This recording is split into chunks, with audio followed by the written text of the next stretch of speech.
안녕하세요. 헌터입니다. 오늘 분석해볼 기업은 두산 에너빌리티입니다. 자, 올해 들어서 이제 본격적인 주가 상승이 시작이 됐고, 최근에 2차 상승 또 들어가고 있습니다. 벌써 올 초 대비 주가는 5배가 뛰었는데요. 자, 지금의 상황에서 앞으로도 지금의 가파른 상승세 계속해서 이어질 수 있을지 분석을 통해 알아보도록 하겠고요. 자, 이제 보유자분들 특히 목표가 설정이 가장 중요하겠죠. 자, 어디까지 볼 수 있겠으며 익절은 어떤 식으로 진행해 나가야 될지 이런 전략들. 자, 그리고 물려 계신 분들은 없기 때문에 말씀드릴 건 없을 것 같고 신규 진입 관점까지 다양한 투자 전략도 함께 알아보도록 하겠습니다. 자, 이어서 수급상황 보시겠습니다. 한 달 기준으로 개인이 팔았고요. 외국인과 기관이 샀습니다. 다만 최근에는 요 며칠 계속해서 완전히 반대되는 스탠스가 나오고 있죠. 개인이 다시 한번 들어오면서 사고 있고 외국인과 기관의 이탈이 진행이 되고 있습니다. 자, 그래서 외국인과 기관이 거의 좀 동일하게 움직이는 느낌 계속해서 보여주고 있습니다. 포지션 이렇게 보시면 되겠고 신용 잔고를 보시겠습니다. 최근에 2.38% 양호합니다. 과거 대비 거의 비슷한 수준 계속 이어지고 있고요. 공매도 살펴보도록 하겠습니다. 자, 최근에 매매 비중 거의 제로에 수렴하고 있습니다. 높아봐야 1에서 2 정도. 그래서 굉장히 낮은 비중이 이어지고 있고요. 자, 대차 잔고도 지금 바닥을 뚫고 내려가고 있습니다. 그래서 지금은 공매도 관련해서는 전혀 신경을 쓸 게 하나도 없는 상황입니다. 자, 이어서 동사 재무제표 분석 들어가 보도록 하겠습니다. 먼저 2020년도 매출부터 보겠습니다. 9조 천 10조 돌파, 자 15조 17조까지 올랐고요. 작년부터 하락이 진행이 됐고 16조에서 올해는 횡보하면서 16조대 계속 머물고 있습니다. 자, 내년부터 본격적인 상승 기대가 되고 있습니다. 18조, 19조 이런 식으로. 자, 영업이익 보겠습니다. 과거 이제 적자에서 흑자 전환에 성공을 했고 1조 천, 1조 4천 올라가다가 마찬가지로 매출과 함께 떨어지는 작년이었습니다. 그리고 올해 약간 올라가지만 거의 횡보 느낌으로 보시면 되겠어요. 그래서 이제 매출과 영업이익 비슷한 흐름으로 보시면 되겠고요. 내년부터 큰 반등 기대가 되고 있습니다. 자, 당기순이익도 이제 작년에 저점 잡고 올해부터 회복이 들어오고 있는 마찬가지 스탠스. 자, 보시면 되겠습니다. 자, 그럼 이어서 분기별로 전년 대비 영업이익만 한번 비교해 보도록 하겠습니다. 자, 먼저 지난 2분기죠. 3,000에서 2,700으로 살짝 내려왔습니다. 소폭의 하락. 그리고 3분기부터는 본격적으로 전년 대비 올라가는 구간입니다. 1,100에서 2,700, 2,300에서 3,700 각각 전년 대비 크게 올라가는 상황입니다. 그래서 분기별로 전년 대비 해서도 확실히 저점은 지났다. 지난 2분기가 저점이었어요.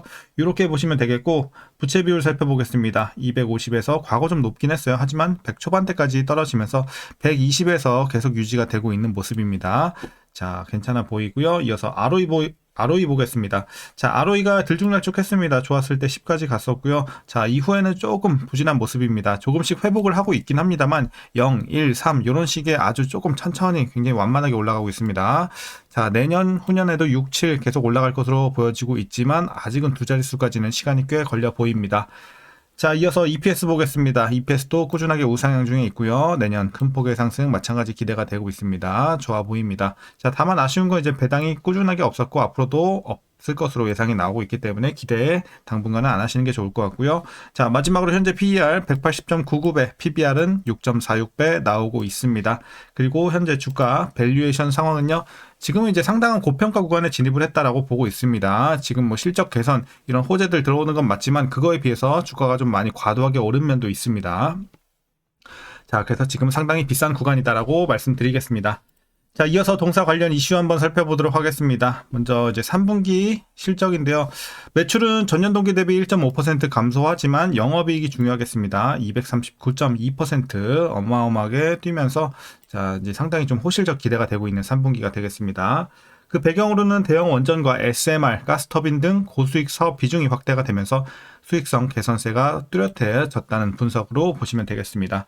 이어서 SMR 사업은 글로벌 에너지 전환과 탈탄소 정책 속에서 새로운 성장 동력으로 부상 중에 있습니다. 그리고 두산 에너빌리티는 국내외 SMR 프로젝트를 통해 안정적 수주와 기술력 입증을 동시에 달성할 것으로 기대가 되고 있습니다. 이어서 가스터빈 부문도 수익성 개선에 기여하는 핵심 사업으로 꼽히고 있는데요. 고효율 가스터빈 공급을 통해 발전소 효율을 높이고 산업용 전력 수요 증가에 대응할 수 있는 설비를 제공함으로써 장기적 매출 확대 효과를 기대를 해볼 수 있겠습니다. 그리고 3분기도 괜찮지만 이제 4분기도 외형 성장과 이익률 개선이 본격화될 것으로 보여지고 있어서 전망이 괜찮습니다.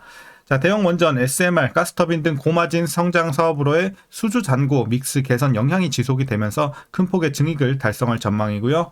과거부터 현재까지 통상 연중 2분기가 매출 인식이 가장 많았던 점을 좀 감안해 봤을 때 4분기는 재차 외형이 좀 증가할 것으로 기대가 되고 있습니다. 자, 이런 점도 괜찮고. 자, 이어서 4분기 주요 모멘텀으로는 체코 원전 수주 확대 가능성, 미국용 가스터빈 수출 계약 체결 기대, 그리고 뉴스케일 파워 협력사 엔트라원이 미국 테네시 밸리 당국과 6기가와트 규모의 이 소형 모듈 원전 배치 협의 진전, 이런 것들이 되겠습니다. 그래서 이제 동사는 하반기 수주가 확정이 될 경우 올해 가이던스인 10조 7천억 원을 크게 상회하는 실적 달성이 가능하겠다 전망이 되고 있고요. 아울러 오는 APEC를 기점으로 해서 미국 원전 시장 진출이 구체화될 가능성도 존재한다, 이렇게 보시면 되겠습니다. 자, 이제 마지막 이슈 살펴보겠습니다. 두산 에너빌리티는 지난 13일이죠. 미국 빅테크에 380메가와트급 가스터빈 2기를 공급하는 계약을 체결을 했습니다.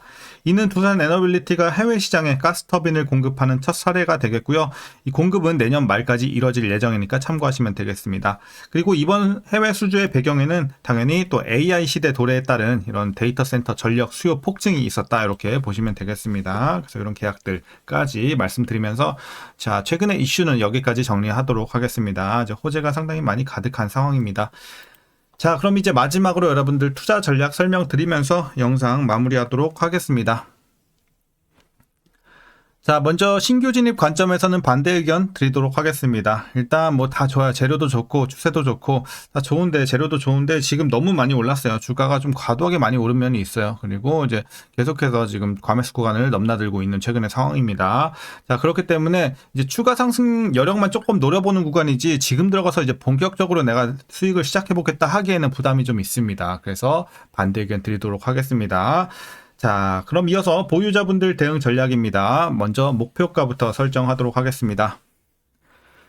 자, 현재 목표가는 10만원 제시하도록 하겠습니다. 일단 차트의 표시는 좀 힘들 것 같네요. 이제 10만원 따로 여러분들 작성해 놓으시면 될 것 같고, 지금 이제 8만원에 위치가 된 상황이기 때문에 조금 더 한 2만원 정도까지는 좀 더 노려볼 수 있겠다, 이렇게 말씀드리도록 하겠습니다. 그래서 지금은 익절해 나가시는 게 좋을 것 같고, 그럼 비중을 어떻게 줄이냐?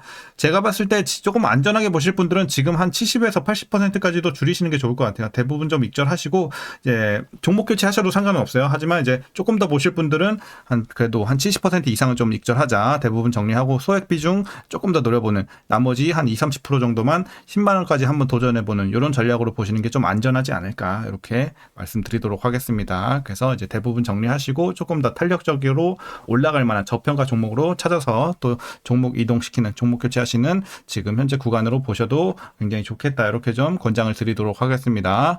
자, 이제 마지막으로 그럼 위에서 물려 계신 분들은 사실 거의 없죠. 딱히 말씀드릴 게 없을 것 같습니다. 뭐 물렸다고 하기도 애매하고요. 지금 혹시라도 손실이 진행이 되고 있다고 하더라도 계속 좀 보유하시다가 올라오시면 이제 여러분들 교체하시면 되겠습니다. 근데 어쨌든 물려 계신 분들은 지금 최근에 들어갔다는 거니까 그렇게 사실 뭐 좋게 진입했다고 보여지진 않아요. 조금 부담이 있는 자리입니다. 그렇게 한번 참고해 보시면 되겠습니다. 자, 그럼 오늘 전략 여기까지 마치도록 하겠고요. 오늘도 시청해 주셔서 감사합니다.